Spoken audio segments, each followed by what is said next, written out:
Hi, my name is Cassandra Lybrand,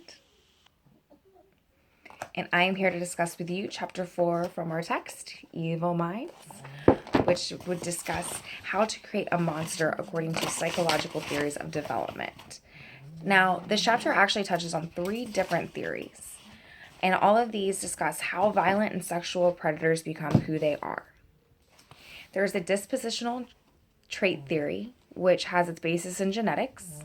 There is the psychodynamic theory, which uses Freud's views as its basis, as well as the learning and cognitive theory. Now, that last one, the learning and cognitive theory, is the one that I would like to discuss with you, as that's actually the one that made the most sense to me. The learning and cognitive theory says that we all come into this world as a blank slate. We learn good behavior in the same way we learn deviant behavior. We learn it through respondent conditioning, apparent conditioning, and modeling or observational learning.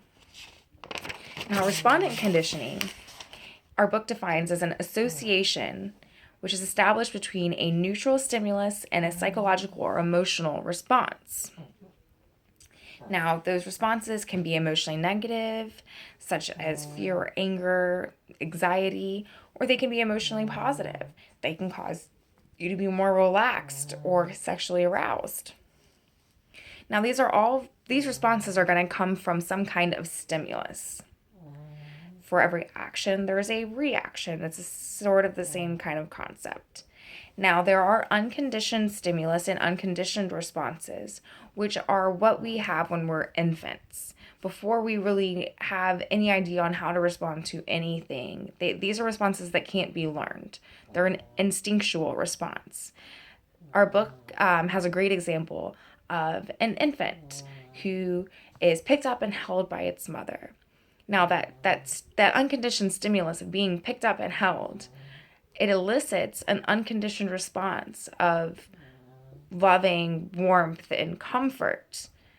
And no one can teach us that. It's just an automatic response that pretty much every baby I've ever known has. Now, as we get older, we actually get into conditioned responses to conditioned stimuli. A good example of that would be if you're outside playing in the yard as a child and you get bit by a snake.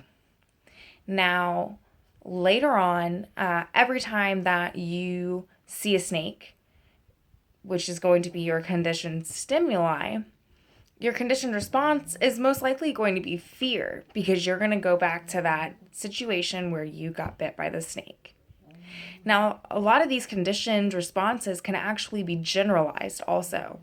So you could be playing out in the yard and a skink can run across your path. Those are those pretty big, cool colored lizards that are almost a little more snaky than regular lizards. Now, it's not a snake, but for the given situation, it's close enough to a snake that it's going to freak you out, just like a snake would. So that's how your conditioned stimuli, which was a snake, was generalized to a skink, which probably can't do as much damage as a snake, because I don't think they can actually bite you. But it's getting the same conditioned response as the snake would. That fear, that anxiety that you're going to get bit again. Now, there's also apparent conditioning. Now, our book describes that as behaviors or actions that are learned as a result of either external or internal consequences. Now, there are 2 different kinds of consequences. There's going to be positive consequences, which will actually make us want to repeat a behavior. So if you get complimented because you do something, or you get paid, it makes you feel better, it makes you happy. That's probably going to make you want to repeat the behavior, and those are going to be positive consequences.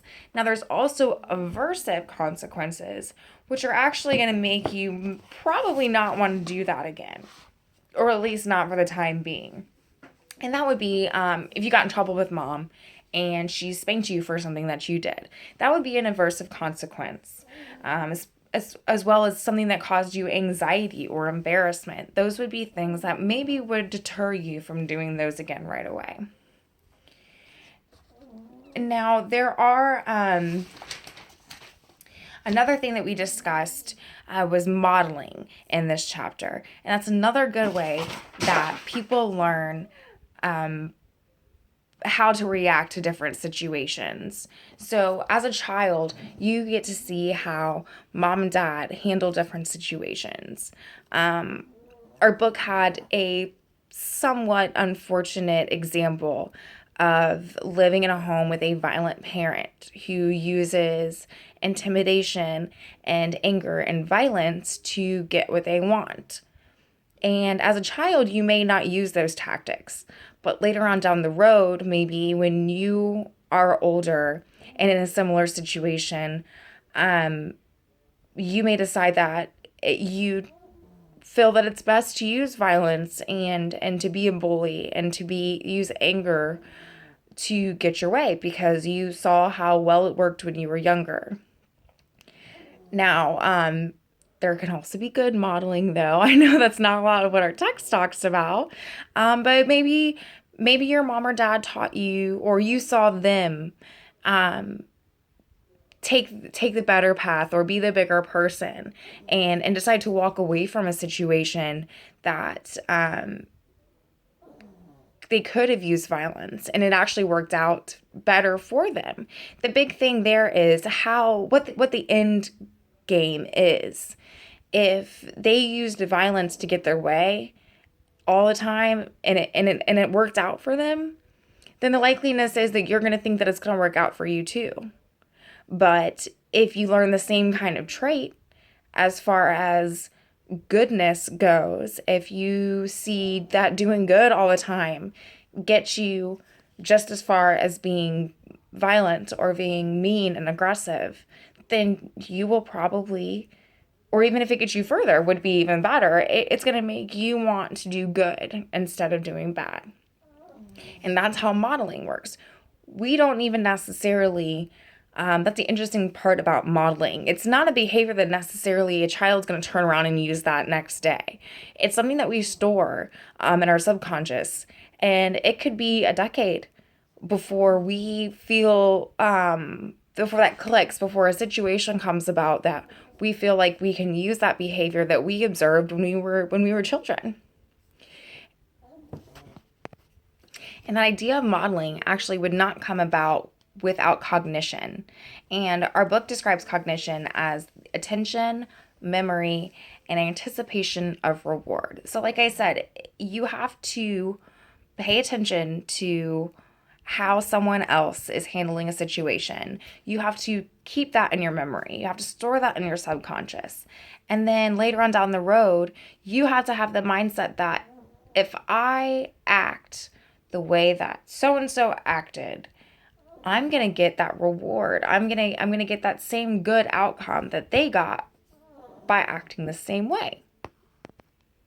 Now, in closing, there's one more good topic that I wanted to discuss with you that is related to modeling and cognition, and that's schemas. Now, those are what our book defines as cognitive habits of intentional focus and interpretation related to a particular domain or category, such as authority figures, yourself, another, men or women. It's pretty specified. Now, our book talks a lot about childhood schemas as far as sexual offenders go. And one that I really feel relates to a lot that's going on right now. There's a lot of people who have developed schemas against authority figures, such as police officers.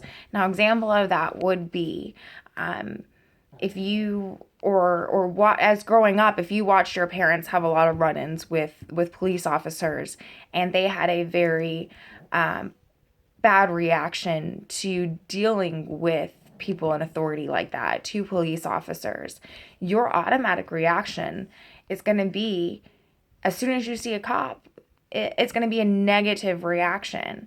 And I see that a lot. We all see that a lot. And so these schemas don't actually just apply to violent predators or sexual predators. They apply to everyone.